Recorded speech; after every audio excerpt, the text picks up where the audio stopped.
बिस्मिल्लाहिर्रहमानिर्रहीम अस्सलामु अलैकुम।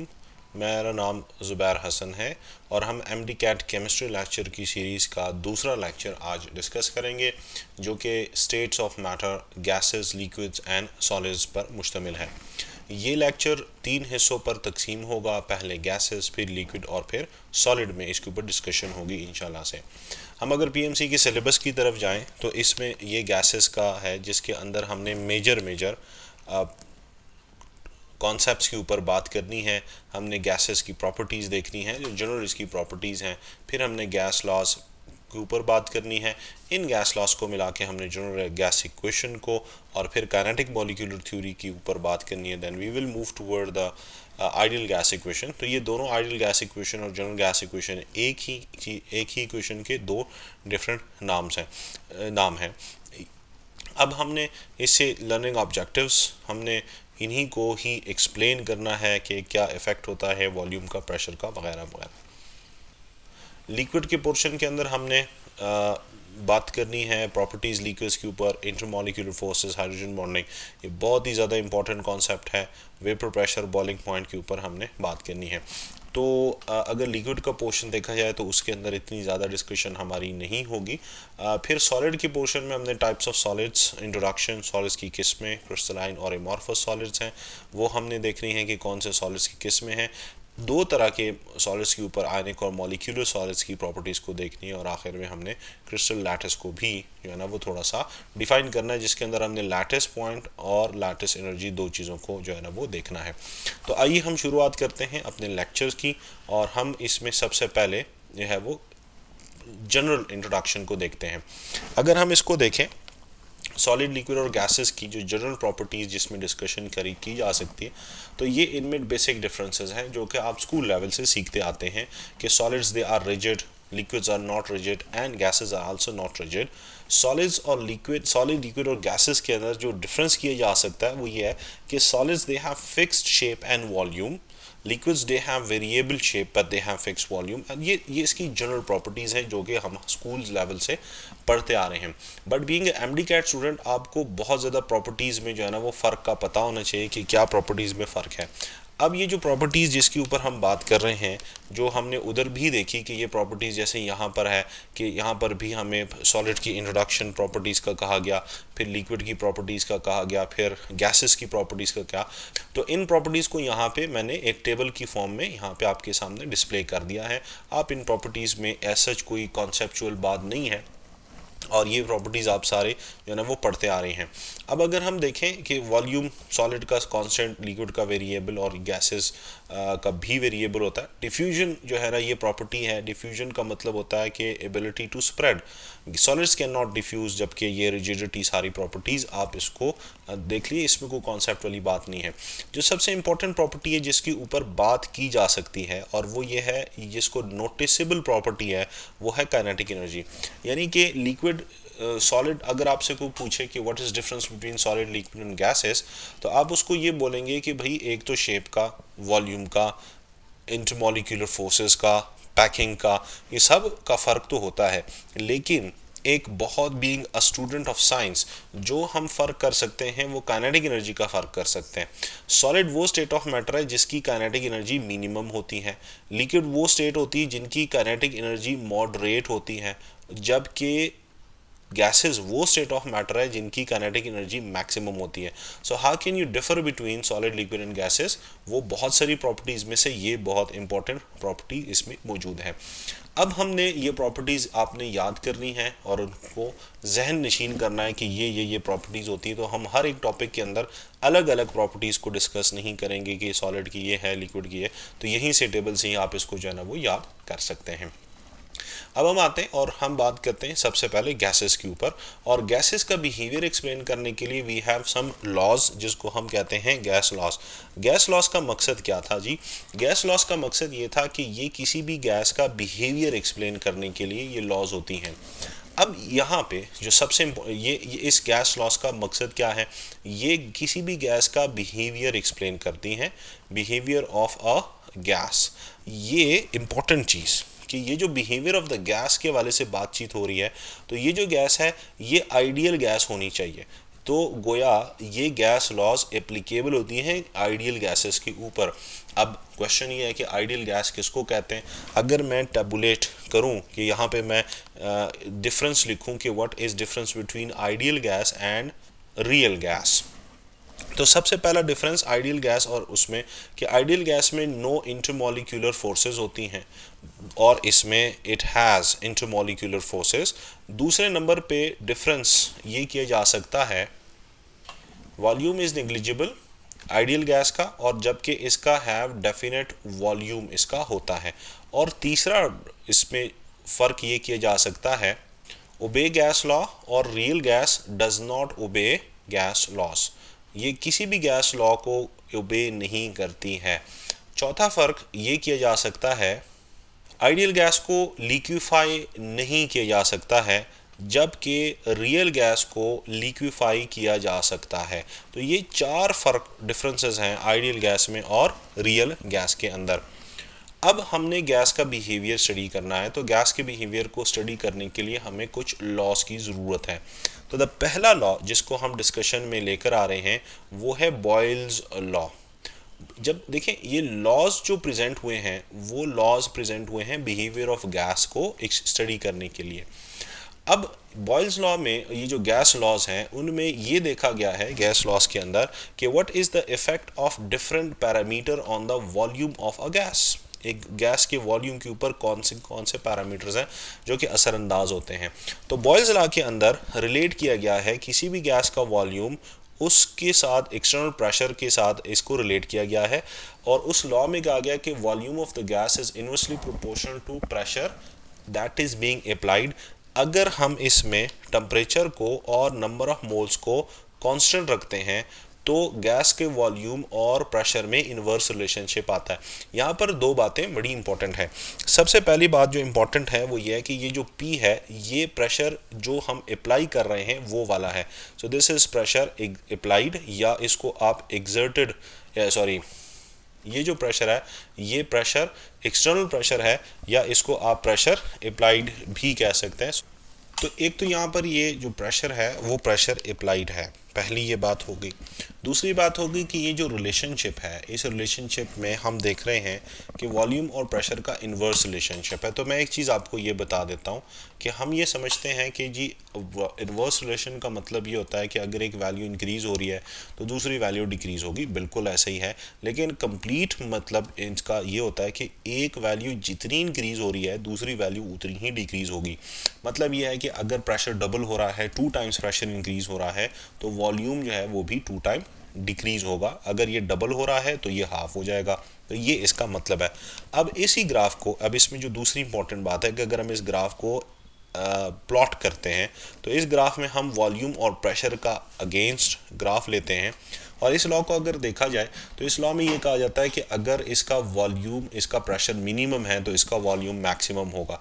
अब वॉल्यूम यहाँ पे हम इसका मैक्सिमम वॉल्यूम ले रहे हैं यहाँ पे, तो जब प्रेशर इसका मिनिमम है तो वॉल्यूम इसका मैक्सिमम हो जाएगा। यहाँ पे आप इसको लगा सकते हैं कि ये यहाँ से अगर आप शुरू करें जितना आप प्रेशर मिनिमम कर जाएं वॉल्यूम मैक्सिमम होता जाएगा। तो जैसे जैसे प्रेशर इसका बढ़ता जा रहा है तो आप देखेंगे कि वॉल्यूम इसका जो है वो डिक्रीज़ होता जाएगा, वॉल्यूम इसका डिक्रीज़ होता जाएगा, और then we will have a line like this, हमारे पास इस तरह की लाइन आ जाएगी। सो हम इसको अगर डॉटेड लाइन को ज्वाइन करते हैं तो ये लाइन आ गई है। अब इसमें ये जो हमने ग्राफ प्लॉट किया इसके अंदर दो चीज़ें बड़ी इंपॉर्टेंट है। पहली बात जो इंपॉर्टेंट है, इस लाइन को जो हमने प्लॉट किया है इसको हम कहते हैं आइसोथर्म। ये हमने जो प्लॉट किया है this is called as the isotherm, इसको बोला जाता है। आइसोथर्म बोला जाता है कि अगर आइसो का मतलब होता है सेम और थर्म का मतलब होता है temperature. So the graph that is plotted eight constant temperature that is called isotherm, इसको बोला जाता है। दूसरी चीज़ जो बड़ी इंपॉर्टेंट है वो ये है कि आप अगर यहाँ पे देख रहे हैं कि जैसे जैसे हम प्रेशर को डिक्रीज़ कर रहे हैं तो जैसे आप देख रहे हैं कि हम यहाँ पे प्रेशर को इंक्रीज़ कर रहे हैं तो वॉल्यूम डिक्रीज़ हो रहा है। तो इस पॉइंट के बाद there is no more change in the volume. उसकी रीज़न ये होती है कि गैसेस अगर आप लो प्रेशर पे रखते हैं ना तो गैसेस के बीच में डिफरेंस ज़्यादा होता है, ये गैसेस के मॉलिक्यूल है।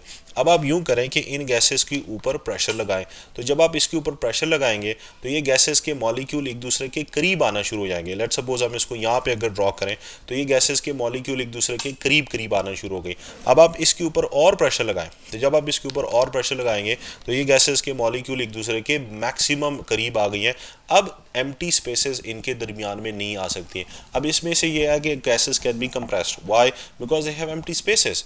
जब आप प्रेशर लगाते हैं तो आप एम्प्टी स्पेसेस को ख़त्म कर देते हैं, there is no more empty spaces, so gases can not be compressed, तो वॉल्यूम इनका मजीद कम नहीं हो सकता। तो इस पॉइंट के बाद गैसेस में एम्प्टी स्पेसेस ख़त्म हो जाती हैं and they can not B compress नहीं किए जा सकती, तो इसमें है। अच्छा, हमने इसमें चूंकि वॉल्यूम को कांस्टेंट रखा इसलिए इसको आइसोथर्म कहते हैं। चूंकि हमने इसमें टेम्परेचर को कांस्टेंट रखा इसलिए हम इसको आइसोथर्म बोल रहे हैं।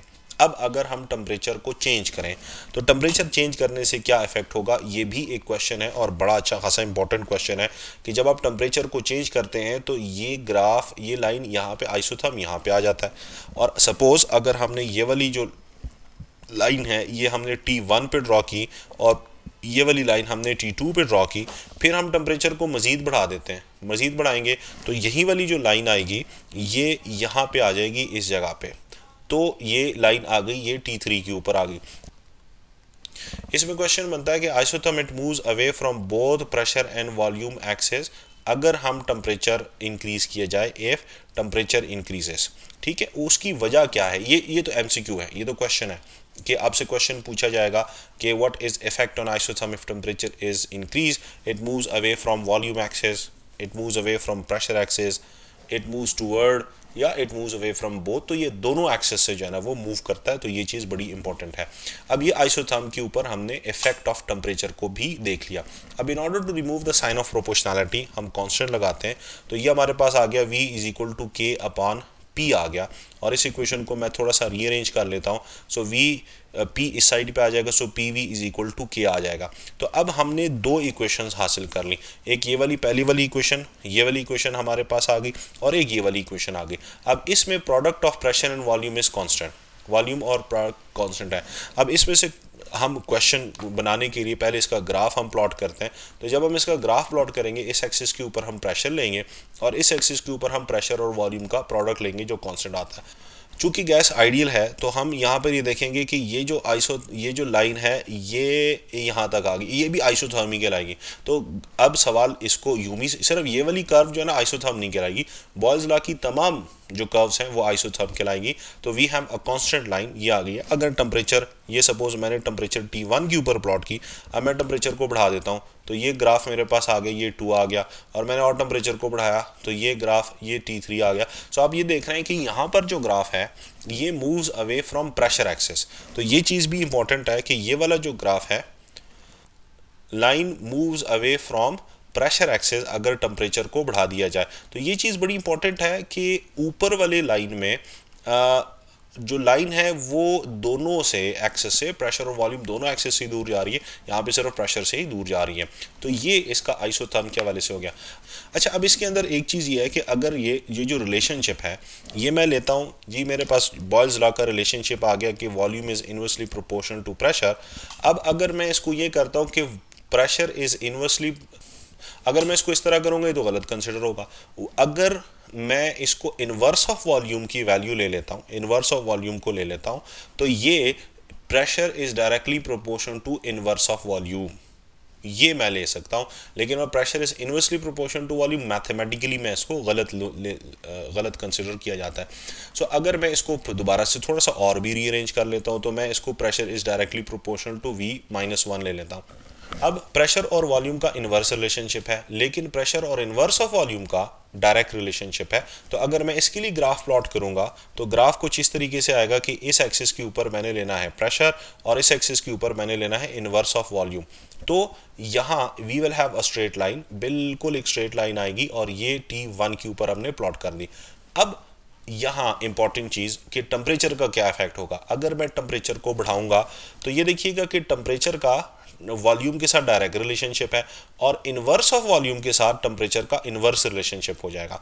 अगर टेम्परेचर बढ़ता है तो वॉल्यूम बढ़ता है और इन्वर्स ऑफ वॉल्यूम की वैल्यू वो कम होती है। ये चीज़ आपने जहन में याद रखनी है।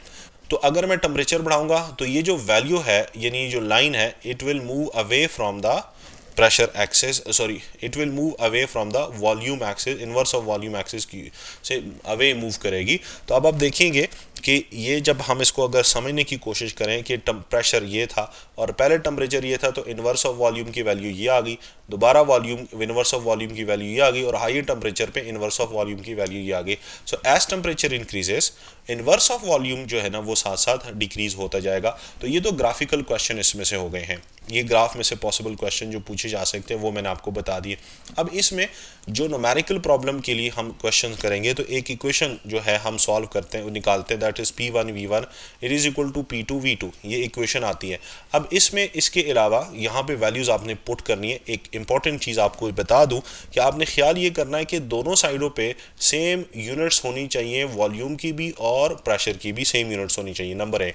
नंबर 2, यहाँ पे एक चीज़ इंपॉर्टेंट जो मैंने आपको शुरू में बताई वो ये बताई जी कि वॉल्यूम और प्रेशर का इनवर्स रिलेशनशिप से मुराद ये है कि अगर प्रेशर इंक्रीज, जितना प्रेशर इंक्रीज होगा उतना ही वॉल्यूम भी डिक्रीज होगा। ये चीज़ भी जहन में रखनी है। यानी कि मिसाल आप ये कहा जाए कि एक गैस है उसको हमने रखा 2 एटमॉस्फेयर के ऊपर और उसका वॉल्यूम सपोज वो कहता है कि 5 डेसीमीटर क्यूब है। अब हम अगर इसको सपोज 10 एटमॉस्फेयर करेंगे तो वॉल्यूम के ऊपर क्या इफेक्ट पड़ेगा।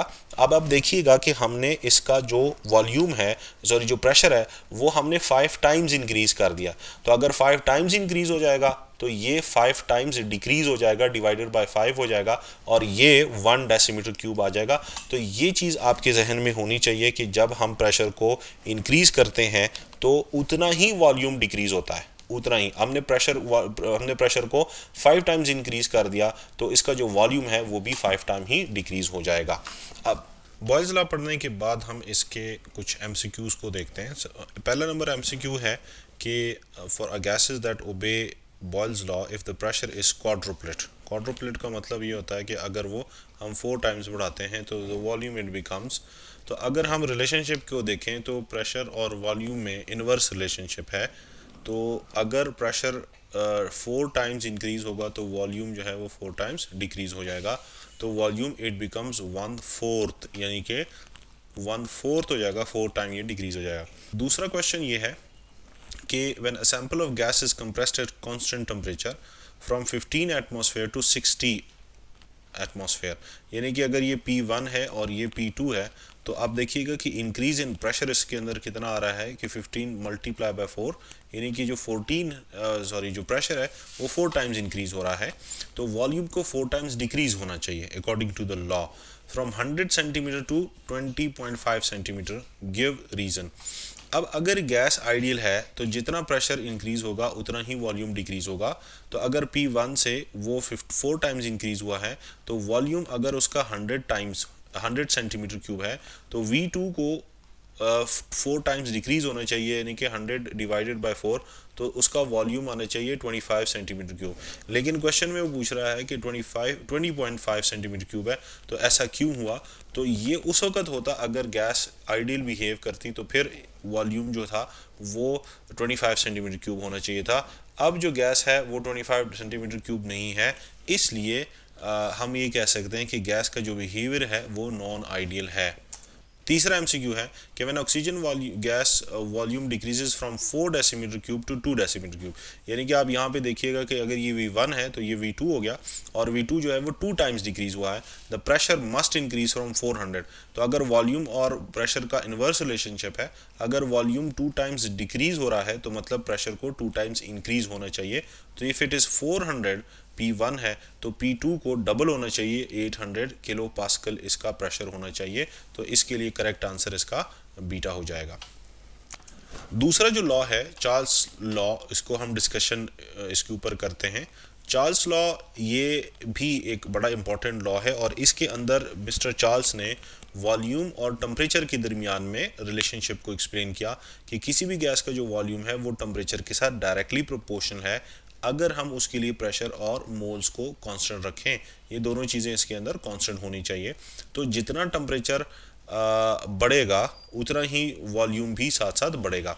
अब यहाँ पे अगर हम इस रिलेशनशिप को ही सिर्फ जहन में रखें तो इस रिलेशनशिप को सामने रखते हुए हम एक ग्राफ प्लॉट करते हैं और उस ग्राफ में हम इस एक्सिस के ऊपर लेते हैं टेम्परेचर और वो हम लेते हैं डिग्री सेंटीग्रेड में टेम्परेचर लेते हैं और इस एक्सिस के ऊपर हम लेते हैं वॉल्यूम और वो किसी भी यूनिट में ले लें, सेंटीमीटर क्यूब में या डेसीमीटर क्यूब में। तो रिलेशनशिप है कि जब आप टेम्परेचर को डिक्रीज करेंगे तो उसके साथ साथ वॉल्यूम इंक्रीज होगा, वो इस तरह वॉल्यूम डिक्रीज हो रहा है, वॉल्यूम डिक्रीज हो रहा है।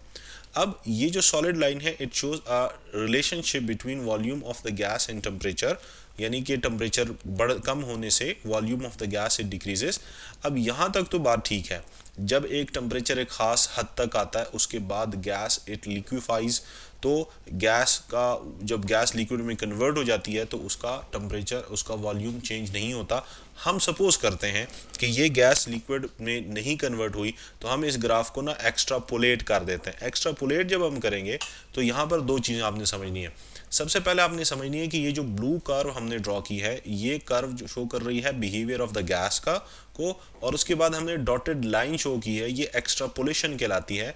यानी कि ये हम सपोज करते हैं कि अगर गैस का बिहेवियर आइडियल होता तो फिर वॉल्यूम डिक्रीज होते होते इस टेम्परेचर के ऊपर इस गैस का वॉल्यूम इज इक्वल टू 0 हो जाना था। अब दूसरी बात कि ये जो पॉइंट है इसके ऊपर volume of the gas it is equal to 0, centimetre cube या डेसीमीटर या जो भी है 0 हो जाता है।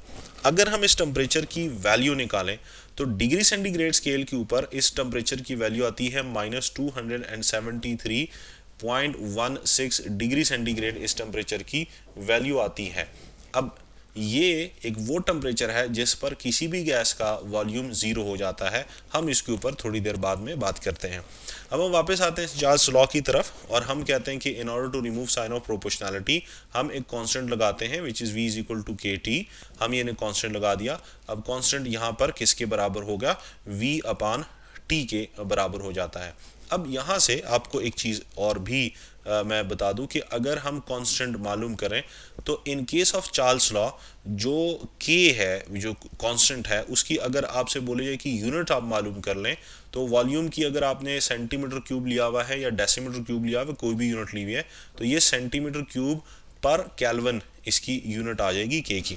जबकि बॉयल्स लॉ में अगर आप यही के की यूनिट यहाँ से अगर आप के की यूनिट मालूम करते हैं तो के ये बराबर आ जाएगा, बल्कि ये हमने किया हुआ है। तो यहाँ से अगर आप के की यूनिट मालूम करते हैं तो प्रेशर की यूनिट जो है वो होती है एटमॉस्फेयर और डेसीमीटर क्यूब इसकी यूनिट हो जाती है, एटमॉस्फेयर डेसीमीटर क्यूब हो जाती है। फिर आप इसमें एक और चीज़ भी देखें कि यहाँ से आप देखेंगे कि जी प्रेशर की यूनिट होती है न्यूटन पर मीटर स्क्वायर और वॉल्यूम की होती है मीटर क्यूब। ऐसा यूनिट अगर हम मालूम करेंगे तो ये दोनों सॉल्व करें तो ये हो जाएगा न्यूटन मीटर, और न्यूटन मीटर जो है वो बराबर होता है जाउल के। यानी कि in case of Boyle's law जो कांस्टेंट है जिसको हम प्रोपोर्शनैलिटी कांस्टेंट कहते हैं उसकी यूनिट हमने जूल भी निकाल ली, वो एनर्जी की यूनिट है। अब ये बड़ी इंटरेस्टिंग इन्फॉर्मेशन है, इस इन्फॉर्मेशन को आपने याद रखना है। आगे चल के मैं एक लॉ में जब हम जनरल गैस इक्वेशन पढ़ेंगे तो वहाँ पर मैं इसको दोबारा से रेफर इसको करूँगा। तो के की यूनिट भी हमने मालूम कर दी। अब ये डेसीमीटर क्यूब भी हो सकता है। अगर आप इसकी ऐसा यूनिट मालूम करेंगे, सॉरी हम यहाँ पे इसकी फ़िलहाल जो हमने टेम्परेचर के लिए यूनिट ली हुई है वो डिग्री सेंटीग्रेड ली हुई है, तो पर डिग्री सेंटीग्रेड या पर केल्विन जो भी ले लें, तो मीटर क्यूब पर केल्विन भी इसकी यूनिट हो सकती है क्योंकि वॉल्यूम जो है वो बराबर है मीटर क्यूब के इसकी यूनिट और पर केल्विन हो गया। अब अगर हम दो मुख्तलिफ गैसेस ले लेते हैं तो उसके लिए यही चार्ल्स लॉ जो है वो V1 upon T1 it is equal to V2 upon T2 के बराबर आ जाएगा। यहाँ तक बात तो आसान थी। जब मिस्टर चार्ल्स ने इसको मैथमेटिकली प्रूव करने की कोशिश की तो उसकी मैथमेटिकल रिलेशनशिप बिल्कुल ठीक नहीं आई।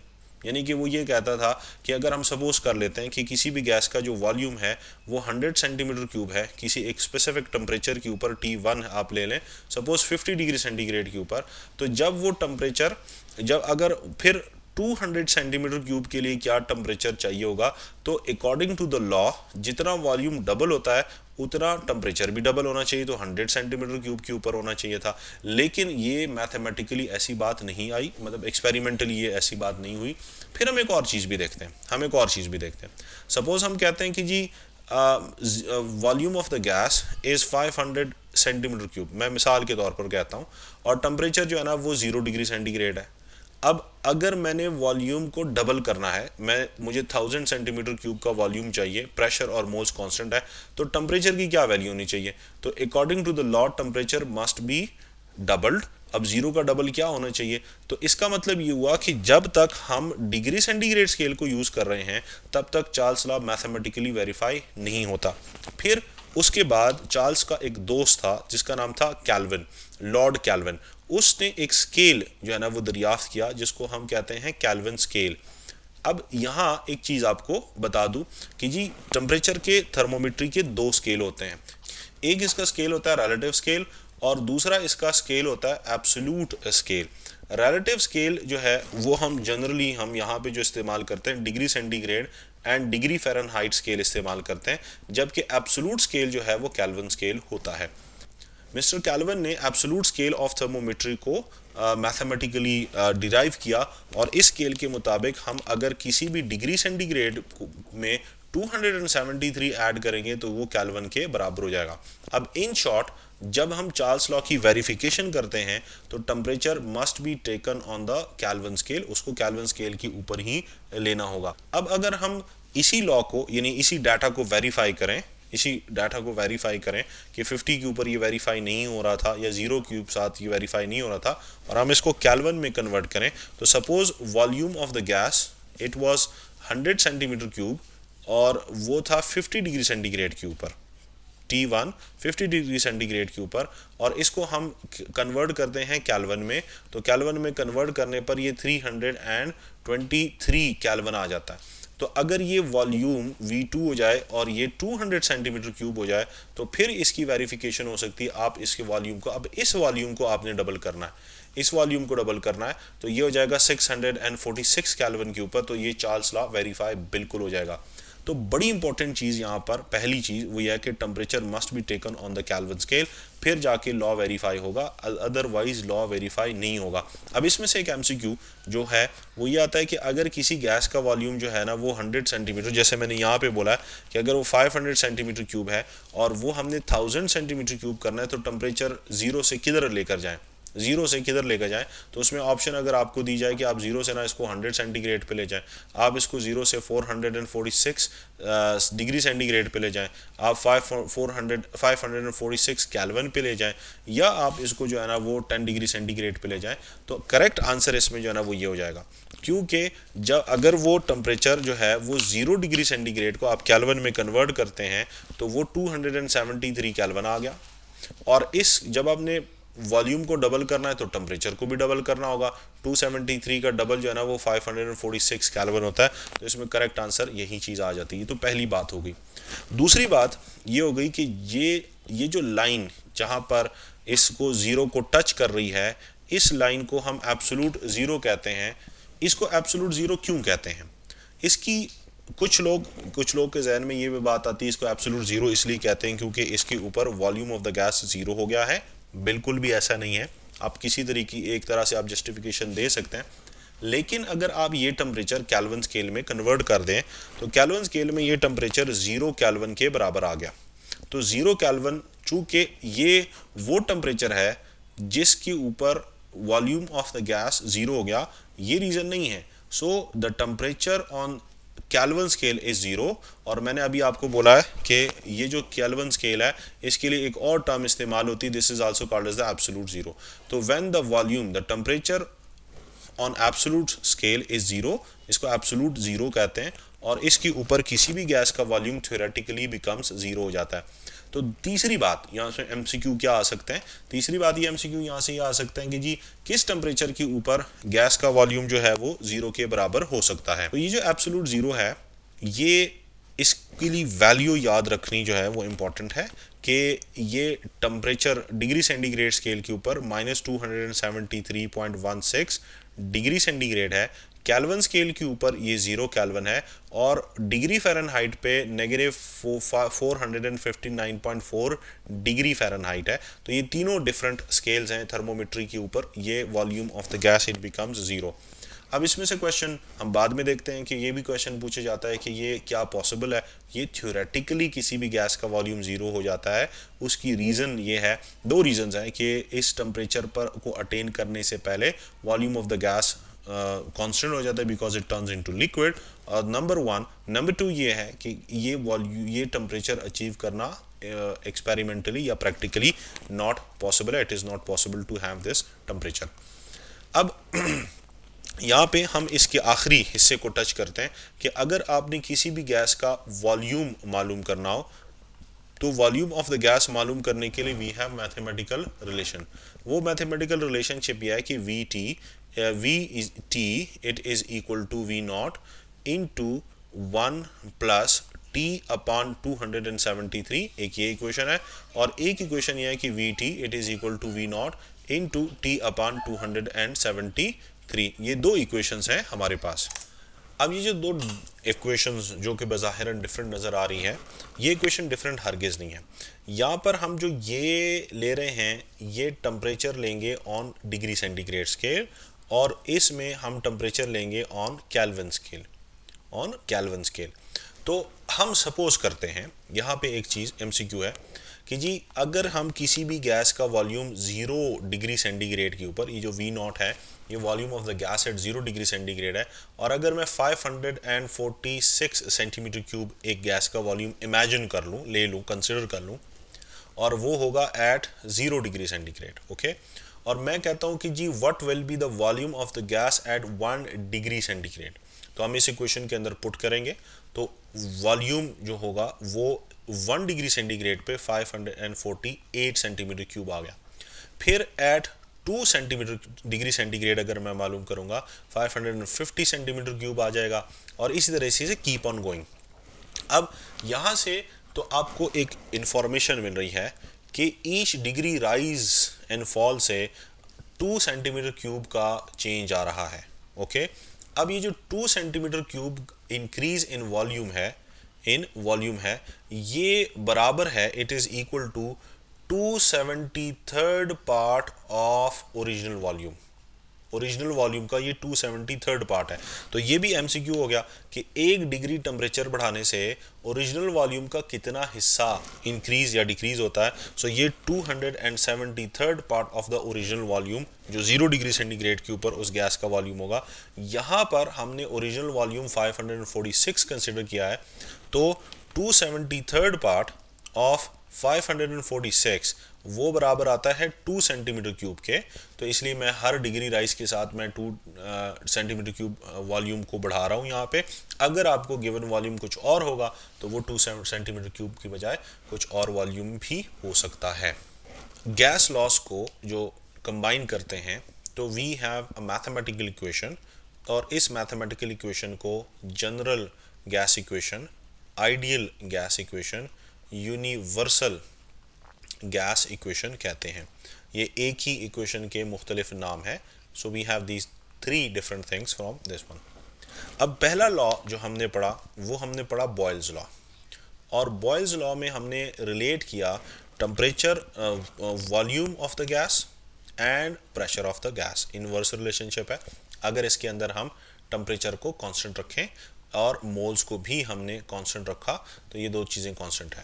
उसके बाद हमने एक और लॉ जो है वो पढ़ा जिसका नाम था चार्ल्स लॉ। चार्ल्स लॉ के अंदर वॉल्यूम ऑफ द गैस और टेम्परेचर को आपस में रिलेट किया गया, और अगर इसके लिए हम प्रेशर को और मोल्स को कांस्टेंट रखते हैं। फिर उसके बाद हमने नहीं पढ़ा, लेकिन ये एक लॉ है जिसको कहते हैं एवोगैड्रोस लॉ। इस लॉ के अंदर किसी भी गैस का वॉल्यूम और नंबर ऑफ मोल्स को आपस में रिलेट किया जाता है अगर हम टेम्परेचर को और प्रेशर को कांस्टेंट रखें।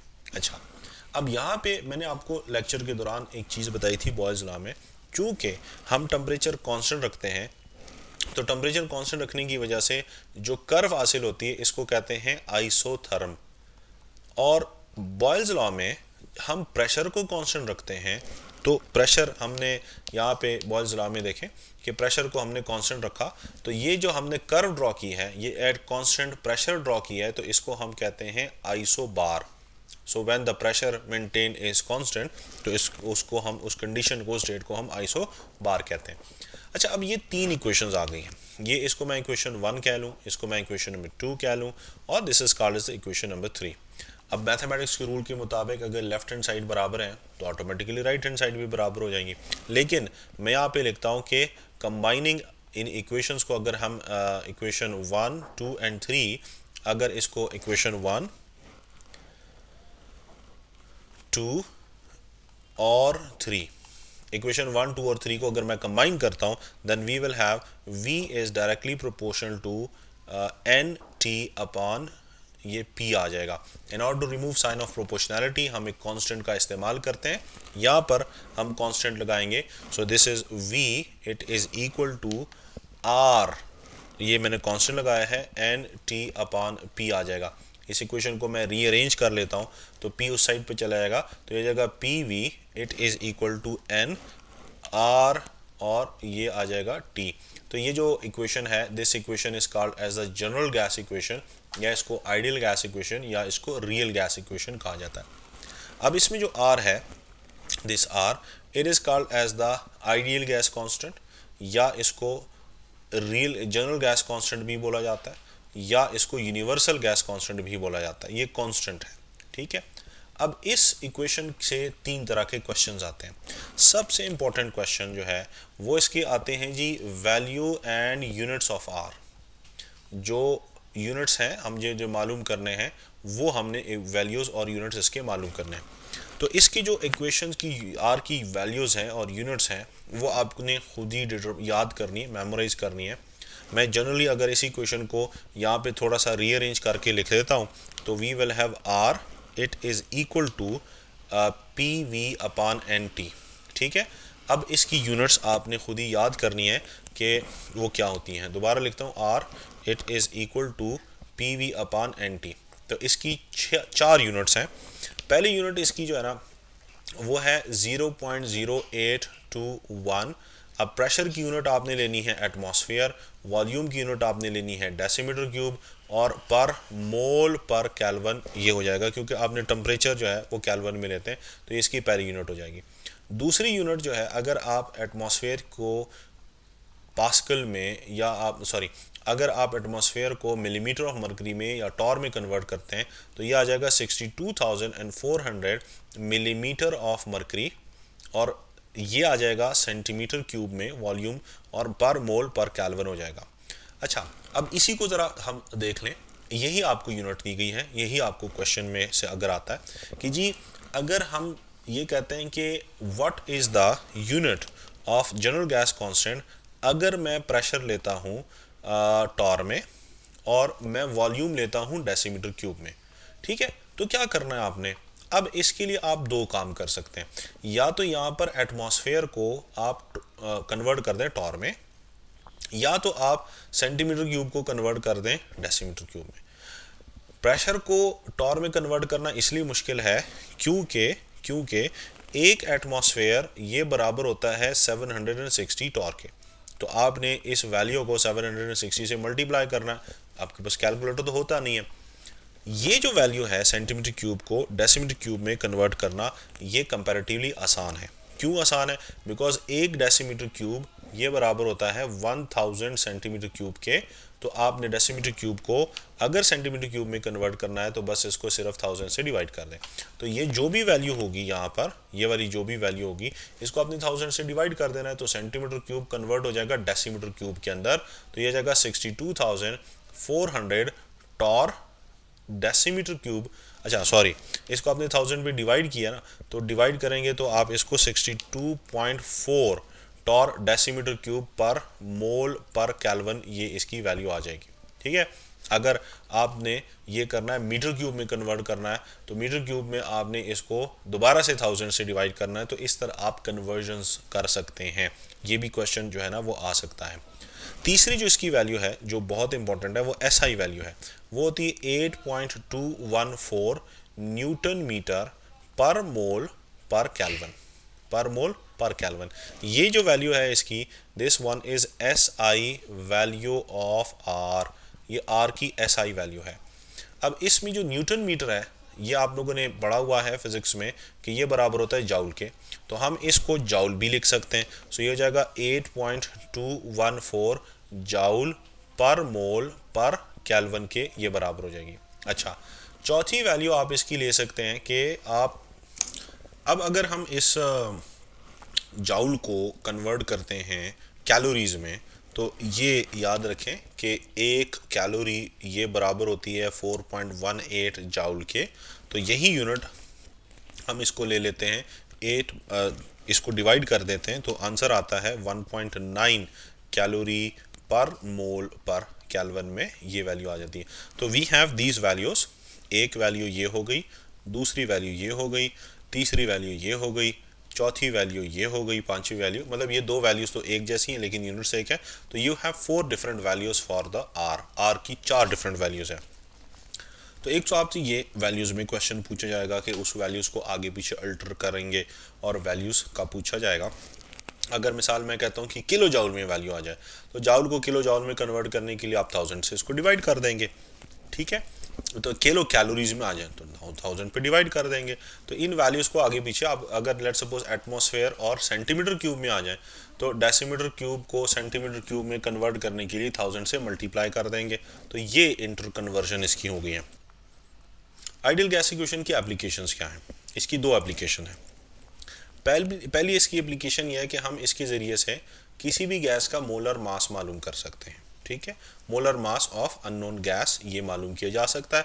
आप इस इक्वेशन को थोड़ा सा अल्टर करें तो यू विल हैव, यानी कि इक्वेशन है PV it is equal to NRT, N number of moles हैं और मोल्स बराबर होते हैं मास अपॉन मोलर मास के।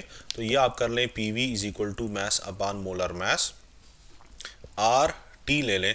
अब आप यूँ करें कि इस इक्वेशन को रीअरेंज करें, मोलर मास उस साइड पे ले जाएं, तो मोलर मास जो है वो आ जाएगा, molar mass it is equal to M R T upon P V हो जाएगा।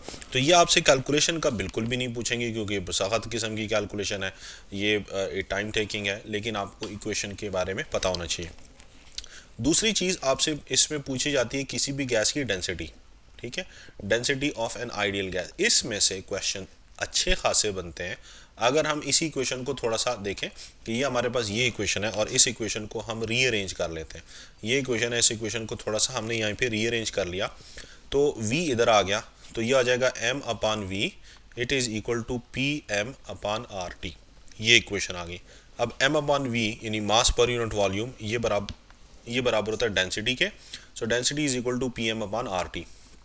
अब ये डेंसिटी की इक्वेशन हो गई है। अब इसमें अगर मैं r को हटा देता हूं तो रिलेशनशिप को आप समझिएगा कि density is directly proportional to P M over T. ये इंपॉर्टेंट चीज़ है, वेरी वेरी इंपॉर्टेंट, कि इस इक्वेशन के अंदर आप देखेंगे कि किसी भी गैस की जो डेंसिटी है वो अप्लाइड प्रेशर के डायरेक्टली प्रोपोर्शनल है, मोलर मास ऑफ गैस के डायरेक्टली प्रोपोर्शनल है और टेम्परेचर के इन्वर्सली प्रोपोर्शनल है। तो ये रिलेशनशिप भी आपके जहन में होनी चाहिए। तो ये आइडियल गैस इक्वेशन के हवाले से हमारी बातचीत मुकम्मल होती है। आइडियल गैस इक्वेशन के बाद काइनेटिक मॉलिक्यूलर थ्योरी शुरू होती है। काइनेटिक मॉलिक्यूलर थ्योरी पीएमसी के सिलेबस में लिखी गई है कि ये शुरू में आपने डिस्कस करनी है, लेकिन मैं इसको आखिर में ही डिस्कस करता हूँ ताकि आपको ज़्यादातर चीज़ों के बारे में समझ आ जाए। अब इसकी जो पोस्टुलेट्स हैं, सबसे पहले कि गैसेस, कोई भी गैस जो है वो एटम से नहीं बनी होती। तमाम गैसेस, जितनी भी गैसेस हैं वो सारी की सारी मॉलिक्यूल से बनी होती हैं। कुछ में एक मोनो एटॉमिक मॉलिक्यूल जैसे हीलियम, नियॉन, आर्गॉन एटसेट्रास, कुछ में ज़्यादा भी हो सकते हैं, जैसे O2 2 है, O3 3 है, तो वो ज़्यादा भी हो सकते हैं। Molecule move randomly in straight line, move randomly करते हैं आगे पीछे, और वो आपस में कोलाइड भी करते हैं और वॉल ऑफ कंटेनर के साथ भी कोलाइड करते हैं। अच्छा, जब ये वॉल ऑफ कंटेनर के साथ कोलाइड करते हैं ना, तो दो बातें, एक तो इनकी कोलिजन परफेक्टली इलास्टिक होती है, यानी कि काइनेटिक एनर्जी पे कोई फर्क नहीं पड़ता, और दूसरा ये है कि जब when they collide with the wall of container, suppose ये मॉलिक्यूल है कोलाइड करेगा, तो कोलिजन की वजह से वो प्रेशर लगाएगा। So the pressure that is exerted on the wall of container is due to collision, ठीक है। Molecule of gas are thought to be small size but different gas to gas, उनके sizes different हो सकते हैं। Kinetic energy molecule is directly proportional to absolute. ये point जो है ना, ये क्वेश्चन, ये जो kinetic energy of the molecule है ये डायरेक्टली प्रोपोर्शनल है एब्सोल्यूट टेम्परेचर के, ये अकॉर्डिंग टू चार्ल्स लॉ है। अब ये सवाल पूछा जा सकता है, एक दफ़ा एक टेस्ट में भी, लोकल टेस्ट में ये सवाल बड़ा अच्छा खूबसूरत टेस्ट बना था कि विच पास्टुलेट ऑफ KMT इज़ या can be explain using Charles law. तो ये वाला जो पास्टुलेट है कि एब्सोल्यूट टेम्परेचर के साथ डायरेक्ट, वो चार्ल्स लॉ से है।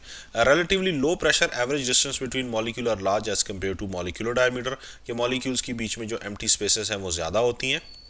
दो बातें कि there are no attractive forces और repulsive forces between the molecule, कोई फोर्सेस नहीं होती हैं मॉलिक्यूल के बीच में, अट्रैक्टिव भी नहीं होती, रिपल्सिव भी नहीं होती। दूसरी बात कि गैस का अपना जो वॉल्यूम है वो निग्लिजिबल होता है टोटल वॉल्यूम के मुकाबले में। पहले इन दो बातों को समझ लें कि ये जो दो पोस्टुलेट्स हैं, इन दो पोस्टुलेट को कहा जाता है फॉल्टी अजम्पशंस। ठीक है, सो कौन से दो पोस्टुलेट्स हैं जो कि उसमें वो हैं, these two postulates are faulty assumptions of kinetic molecular theory.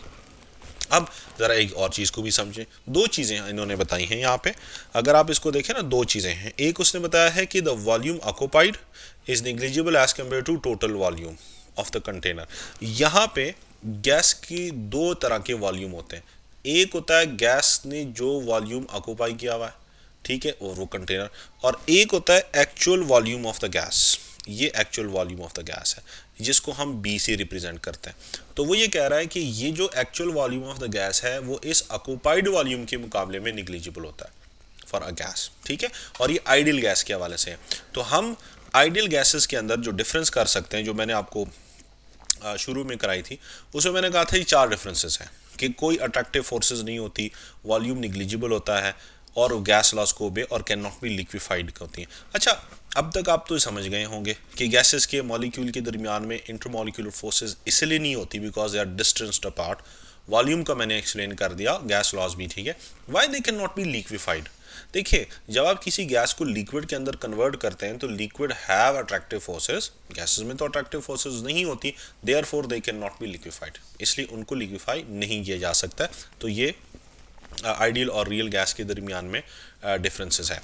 अब इस लॉ को, जो थ्योरी है, काइनेटिक मॉलिक्यूलर थ्योरी है, अब इसमें we have an equation which is PV is equal to 1/3 mNc² bar.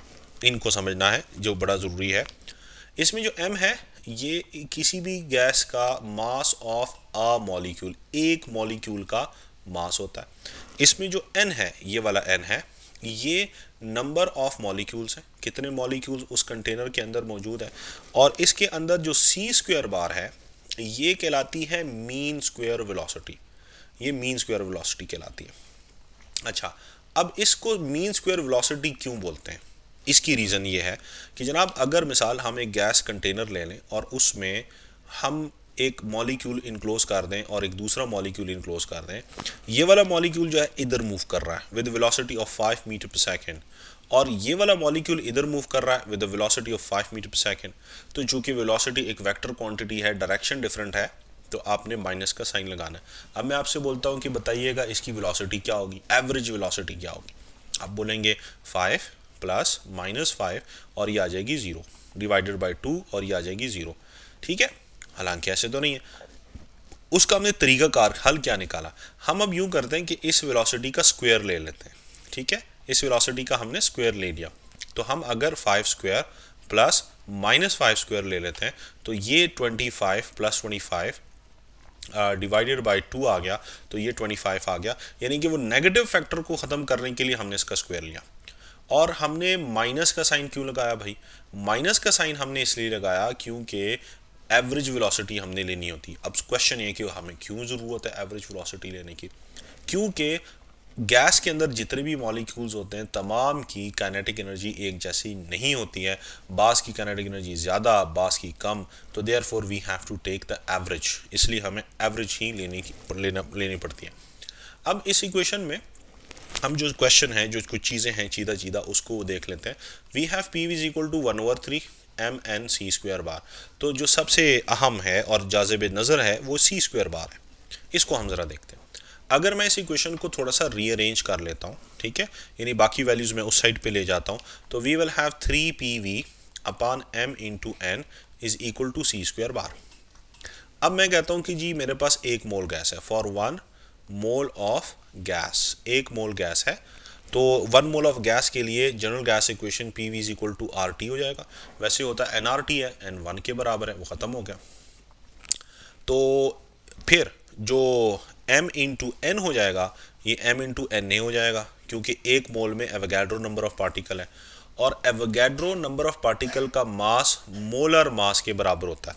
तो ये जब मैं ये वैल्यूज़ यानी कि ये वाली वैल्यू सब्स्टिट्यूट करता हूँ और ये वाली वैल्यू सब्स्टिट्यूट करता हूँ, तो ये जो इक्वेशन है ये बन जाएगी सी स्क्वायर बार इज, ये इक्वेशन बन जाएगी C square bar is equal to 3RT divided by m, ये बन जाएगी। Now in order to remove the square हम रूट ले लेते हैं, तो रूट लेंगे तो स्क्वायर ख़त्म हो जाएगा, तो ये हो जाएगा CRMS is equal to 3RT upon m under the root आ जाएगा, रूट मीन स्क्वायर, क्योंकि मैंने रूट लिया और रूट का स्क्वायर खत्म हो गया, ये इसके बराबर है।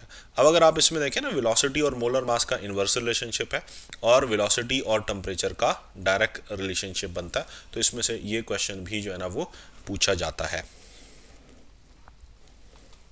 तो हमारी इसके अंदर देखिए हमने पोस्टुलेट ऑफ काइनेटिक थ्योरी कर ली, मोशन के बारे में बात हम कर चुके हैं कि रैंडमली मूव करते हैं। स्टैंडर्ड टेम्परेचर और प्रेशर जो है, मैं यहीं पे आपको सर बता देता हूँ कि जी टेम्परेचर स्टैंडर्ड 0 डिग्री सेंटीग्रेड होता है या ये 273 केल्विन होता है, और स्टैंडर्ड प्रेशर जो है ये 1 एटमॉस्फेयर होता है। ठीक है, अब इसी के साथ बेस करते हुए हम एक और इन्फॉर्मेशन भी मैं आपको देता हूँ कि इस टेम्परेचर पे किसी भी गैस का वॉल्यूम 22.414 dm³ होता है, जो कि आप यूनिट नंबर 1 में पढ़ चुके हैं। फिर हमने सिग्निफिकेंस ऑफ एब्सोल्यूट ज़ीरो, इसकी वैल्यू भी हमने कर ली, ये भी हमने कर लिया। तो हमारा ये गैसेस वाला टॉपिक जो है वो इख्तिताम पज़ीर हुआ। हम अगले लेक्चर के अंदर जो है वो लिक्विड वाला चैप्टर टॉपिक शुरू करेंगे। थैंक यू, अस्सलाम वालेकुम।